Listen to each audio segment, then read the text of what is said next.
Hello everyone, my name is Pandega Cahaya Sakti, and in this special occasion, I want to share about stories for kids, and the title is The Story of Yes and No.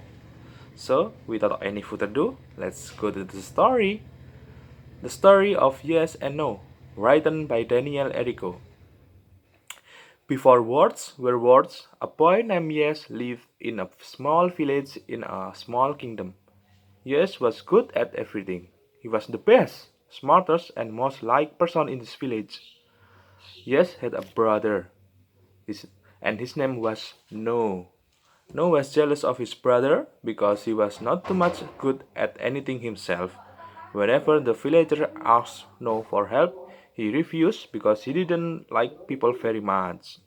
Whenever someone asked Yes for a favor, he would gladly help, and he secretly didn't mind that the fact that it irritated No when he did.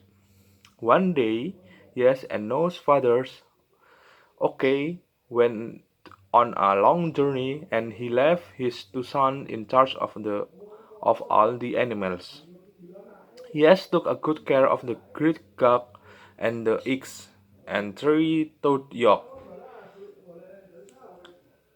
No, didn't want to be bothered with the boring tasks involved with taking care of the animals. So, instead of helping his brother, No went down to the lake and threw rocks into the water. A few days after his father left, Yes asked his brother to watch the three-toed yolk while he went to find some food to eat. Instead of doing what Yes asked, Noah lay down, shut his eyes, and forgot about the yolks.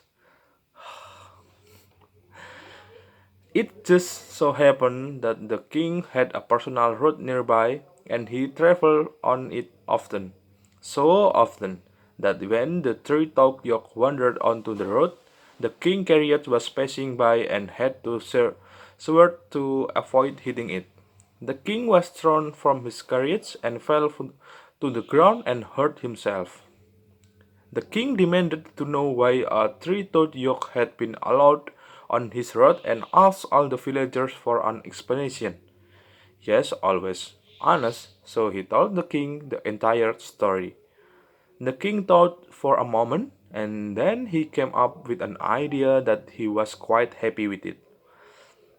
Yes, and nowhere to work in the castle as his personal assistant as punishment for what was later referred to as the worst three Tokyo and Chariot accident in the kingdom history. The king needed help with many things around the castle because a king cannot be bothered with the daily tasks involved with running a kingdom. However, soon after his decision about the two brothers, the king realized that the only yes would be of any use to him as servant. Whenever the king asked no to bring him anything, it would get thrown away, broken, or eaten without any exception. The king was quite sure that Noah was the worst servant in the entire world. The brothers' most important task was to help pick the food and for a grand party that the king was throwing later that night. Cooks from all over the kingdom lined up at the castle gate to offer a king their food for the party.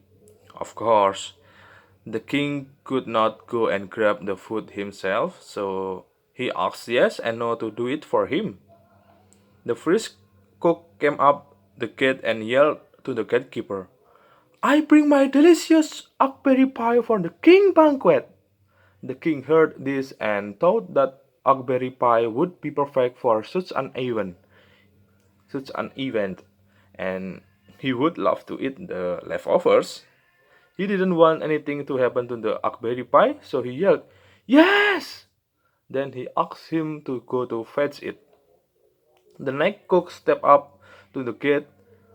I offer the king crookie soup, he said.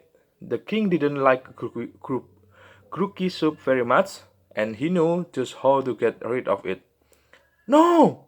He yelled, and then sent No out for retrieve the soup.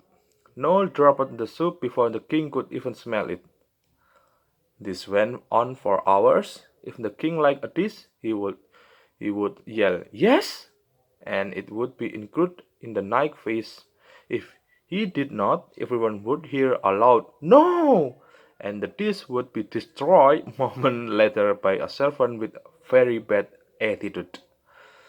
Pretty soon, this start catching on around the kingdom, for if a king does something, his loyal subjects are never far behind. If they didn't want a second scoop of potatoes, they would say no.